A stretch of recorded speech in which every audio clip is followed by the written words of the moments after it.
I'm going to move on to my favorite round now. It's called Direct Dil Se. Okay. We call it the rapid fire round. I call it Direct Dil Se because I want to know the other side of Anisha, and these are more fun questions getting to know you. We have a brilliant hamper here. Not drawing the idea from Coffee by Karan at all. But you have to win this hamper. So you have to tell us all your answers, honestly, Direct Dil Se. Sure. Are we ready? Yes, we All right. What's your go-to source for business inspiration? So I would say my dad. He has been in business for past, I would say about 50 years in UAE.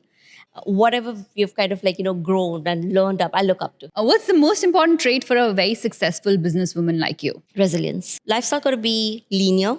It's going to be all ups and downs, but it's all about conviction in yourself. Do not give up, right? Do not forget self-love, I would say. You would get a lot of opportunities where you would be pushed in a corner, but then life throws you in a corner. That's fine, right? It's absolutely okay. But it is up to us as women that we need to get out of that corner and we need to show, we need to kind of throw some punches. So I think it is all about resilience and do not give up. What's your favorite tool or app for business management? I would say one of the tools that I would like to kind of go to is Trello. Makes life simple, team management simple. A couple of them, you would say Asana is there, and then you've got ChatGPT. ChatGPT is beautiful. helps content creators like us. Yes. Makes our lives easy. When you get a business idea, what's the first thing you do? So I am well known, in fact, Reema, that I don't sleep. Okay. But that is also problematic because if I get an idea, I am an excited soul.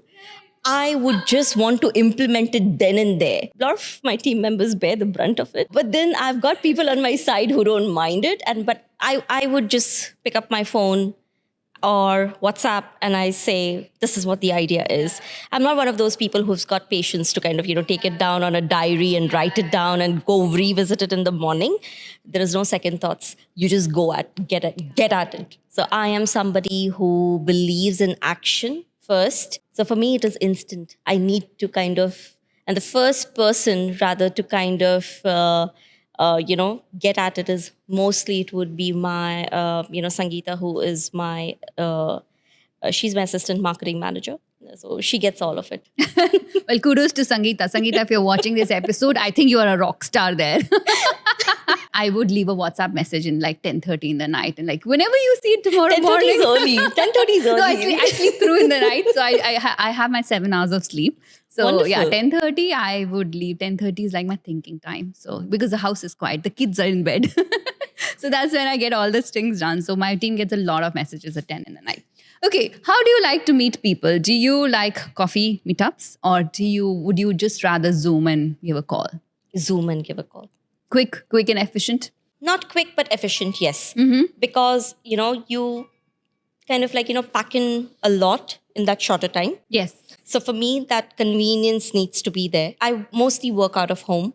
And that is not because, yes, COVID has kind of, spoiled all of us. Yes. But I think one of the beautiful things that has come, which is hybrid work model. Again, a great example, right? Government entity, a jurisdiction, Maidan-free zone.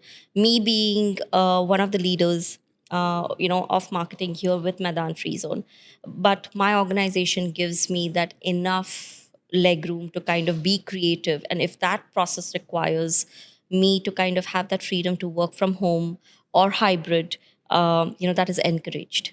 Yes. So I'm blessed to kind of, be working with the leaders that I am at Maidan. This kind of, the hybrid model allows me to kind of pack in a lot of things and for, to make the most, get most out of my 11 to 12 hours of work, I would say. I'm a workaholic. Yeah, we know that. I can judge that. So by your brilliant career and moves over time, I can judge that. So it's not about when I get that idea. It is about how soon can I implement it. Right. So that is important for me. Would you consider yourself as a doer of things or more like the big picture? Doer. Roll your sleeves, get it done.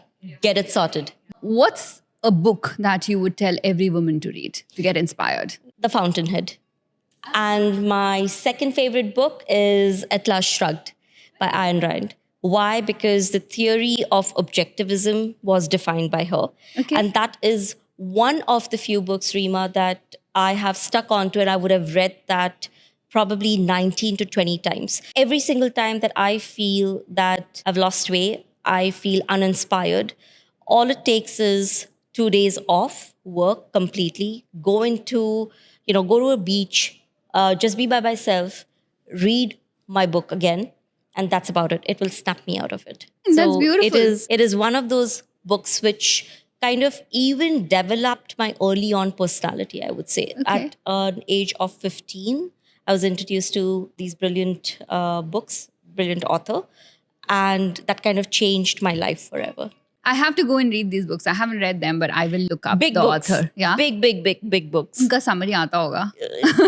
Maybe. कहीं तो आता होगा 15-minute headway app. But what I would recommend is, why don't you look at the audiobook? I don't know if that's available, but I am a voracious reader. I have a big library at home, and I'm a voracious reader. You're not the Kindle generation. You're like the old. Yeah, I paper. read all sorts. As long as it's a good book, I can open and I can read it and I can finish it. One piece of advice you'd give to any woman who's looking to start her first business, taking that first step is sometimes the hardest. Moving out of home and especially with women with kids, leaving their kids behind is very hard.